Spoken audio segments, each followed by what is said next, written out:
West Ham nearly got relegated last season and now they're about to sell, or maybe possibly already have sold, their best player. So what should West Ham do with all that delicious Rice money to make their team even better? And we're about to find out, because this is Sensible Transfers, in which we look for weaknesses within certain squads, identify solutions to the problems that we find, and then come up with some players based not on conjecture, nor rumour, no. But what we do is we find the right sensible transfer for that position, and today is West Ham. So let's begin with West Ham. Well, by golly gosh, wouldn't you believe it? West Ham won the Europa Conference League last season. It's a real trophy, and that trophy actually has probably kept David Moyes in a job because they didn't do very well whatsoever in the league. They finished 14th with a really poor number of goals scored and goals against, about 6 points clear of Leicester, so very close to the relegation zone. And the underlying numbers suggest it wasn't unfortunate they were there. That's kind of where they should be, about 14th in the league. And that's after spending quite a lot of money in the summer as well. They brought in players like Agard, Scamacca, Paquetá, Cornet, Thilo Kehrer. They brought in a lot of players, but it hasn't quite worked for them last summer. And they signed the majority of those players because they're trying to change their style from being less of a defensive, sitting back and hitting on the counter team, to one who can play with the ball and keep possession in the opposition half. We can see that in data from last season. These are match plots, just random ones I picked from the start of the season.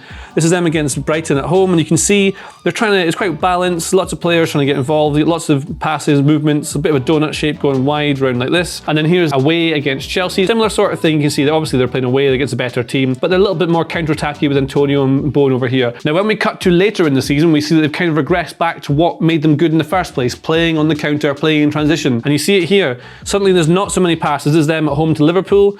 There's very few passes here. Mostly they're hitting it long over the top for Benrahma, Antonio, Bowen. Antonio is the centre forward here. He's working the channels constantly. A lot of a heavy leaning to the left. They're focusing a lot of their play on the left side. Same here. You can see what they're trying to do. They're building up play on the left side, then mostly switching it. They're playing Antonio, or Souček's making runs as a box crasher. Gerard Bowen over here. That's what they're doing. Very transitional. That's what they're at. But the real problem is scoring goals. They didn't really create chances either. So what you had was Benrahma and Bowen as their top scorers with 6 goals in the league. Antonio was second behind them with only 5 as a striker. Obviously that's not ideal. You did have Benrahma performing very well because he was a 20th for shot creating actions per 90 in the Premier League, which puts him quite high up. So we know he's roughly safe here. We know Bowen's a really important player for them. We know Paquetá can play as the 8 or the 10, and he's a really expensive player and a really good one, so he'll be safe here. But the problem is obviously in this sort of bit here, because you've got depth in centre back, you've got good left backs, good right back options. The problem is mostly in midfield, because if they want to change again, they need a different profile of player, but they want to get better at being transitional. They need to replace Rice with someone who can do the things he was doing, or possibly try and upgrade Souček, give themselves more options to get the ball forward. And so that brings us nicely to sensible transfer number 1, a replacement for Declan Rice, for he has gone off to new seas, a new ocean. But what he does is he wins the ball and progresses it through carrying or long passes. And you can see here he's one of the best ball-winning progressive midfielders in Europe. There are very few players like Declan Rice that exist or that are affordable. And we need to think what David Moyes wants in a midfielder. Now, we know what Rice is very good at, but he also likes to have a box-crashing target man in midfield, a big tall guy you can aim balls at or can get in the end of crosses in the box. He loves crosses, David Moyes. Someone in the role of like Souček, or in the past he's had Fellaini and Tim Cahill, these kinds of players. So what we can look at for the profile player we get is someone who can bring them something extra. And they've got a lot of big units, West Ham. They're a big team, useful in set pieces. They need to create more chances, and set pieces are a very useful way for this. So may I show you our first sensible transfer to replace Declan Rice with, and that is James Ward-Prowse of Southampton. Now, this guy fits another David Moyes wants in that he has captains or leaders all over the pitch. And of course, Rice leaving means they have a captain's absence, which is something that James Ward-Prowse could fill. He's 28, so there's not much resale value on the top of this, but then you'd have him for about 3, 4, 5, 6, possibly even 7 years. And the thing he's best at, obviously, is set pieces. One of the best probably ever at doing that. His numbers are decent for a midfielder. He's not absolutely elite, but what you get from him is someone who can pinpoint put a set piece onto someone in the box, like the big tall lads they have at the back, or someone up top, or Souček, make use of all players they've got. But we have a few suggestions for this midfield role, because there's lots of different options for what West Ham could do. Like Ward-Prowse is one, and we know that he sits in midfield, he can ping balls as from deep, or move into the 10 position if you want. But what we also know is they want to be able to win the ball in midfield and progress it through carrying. That's what Declan Rice used to do. Now, a player they could definitely bring in at quite a good value, because he'd be available probably, would be Scott McTominay. It's not hugely exciting, I know, but he'd be quite a good little buy for West Ham. It makes a lot of sense. First of all, he plays a centre back. He's tall, he works really hard, he brings a character to the team, wants to win the ball back, but he has good numbers. He wins the ball back a lot, and he can carry it forward to break lines that way. And McTominay could also just kind of replace straight up Souček. So you could have McTominay here, you could have Ward-Prowse next to him. That works as a midfield pair. One carries the ball by getting forward, one's able to give you your deep passes over the top to play in players like Antonio, Bowen and Benrahma on the counter-attack like we suspect they'll probably play next season. Let's burn through some more options. So here's another sensible transfer, Denis Zakaria. So he is almost certainly available. He's on loan at Chelsea last season, didn't quite light things up there and wasn't kept on, but this guy is very good at the things they need in midfield. He's very good under pressure, keeping the ball. When he's surrounded, he can turn out of trouble quite easily. And he's someone who win the ball back and then carry it. And this is the kind of thing they're going to miss from Declan Rice. You bring in a player who's played at the highest level, Champions League, that's what you want, and this guy can then win the ball back, carry it up the pitch, high level player for midfield. And West Ham aren't really building from the back, so you don't really need like a pivot specialist player. You don't need a Busquets in there. You need someone who can win the ball back and carry it like we keep saying.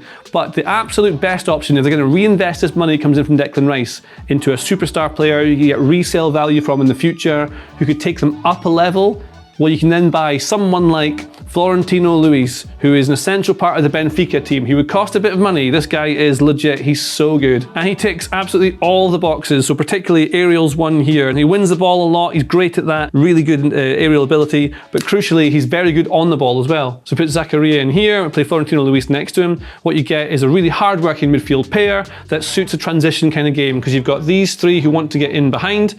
You've got Zakaria, who's good under pressure. Not a pivot player, but good under pressure, like we said.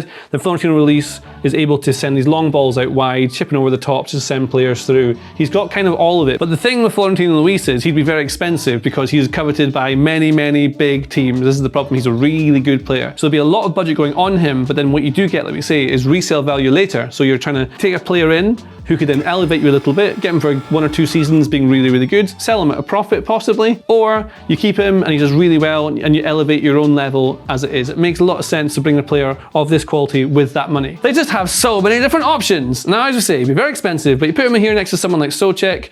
You've got Souček can join the attack with Paquetá, maybe on the other side. And Florentino Luis can help protect all of this area around here, win the ball back, help them carry. We know they need to get someone good at winning the ball back and keeping things neat and tidy at the back, because David Moyes' teams tend to do that. This guy's high level, would make absolute sense. But what if they want to have someone young bringing through? So these are all expensive. You can maybe afford one big name and bring in someone else as well to give you a bit of depth in that midfield. Now that's when you can bring in a player like our next suggestion, who is Habib Diarra. Now, this guy plays for Strasbourg in France. He can play as a midfielder, defensive midfielder, ball winning. He's really strong, but he can also play as a forward. So when West Ham change their 3-4-3 shape, which they often do, and say Bowen's not available, this guy can then cover as a young player, only about 19 years old, and suddenly you get a bit of squad depth in this position and this position. And that kind of thing makes a lot of sense, and it gives you squad depth, which is obviously very, very important. And because he's young and has a high potential ceiling, good resale value on that. So that's the kind of thing West Ham need to do if they're going to keep progressing and getting better. And we can see what kind of player he is from FBref. Now, he doesn't look quite as impressive in terms of the ball winning parts, but this guy, again, high ceiling, could be a real asset and has high resale value going forward because he's so young with such high potential. But I'll pick as the most sensible, most realistic transfer that we think would make sense. I'll put in Zakaria. He'd be quite good in this position here. Affordable and works very well for what West Ham want to do. So let's say this is the team. That's a midfield kind of solved now. And hopefully they buy one of these other lads as well. Then you have to look at what they do with the strikers, because their big problem, as we know, is scoring goals. They create through Bowen and Benrahma and Paquetá. And also these guys overlap quite a lot. A lot of their play comes on the left because Aaron Cresswell plays there, and he's still very important, especially from set pieces. So in strikers, what you need is someone who fits this Antonio profile, because as we know, they brought in Gianluca Scamacca last season. And as Antonio himself has said, he's a quality player, but how David Moyes plays is more like if you're up front, you're dealing with scraps, and you've got to be more of a fighter, and that's not him.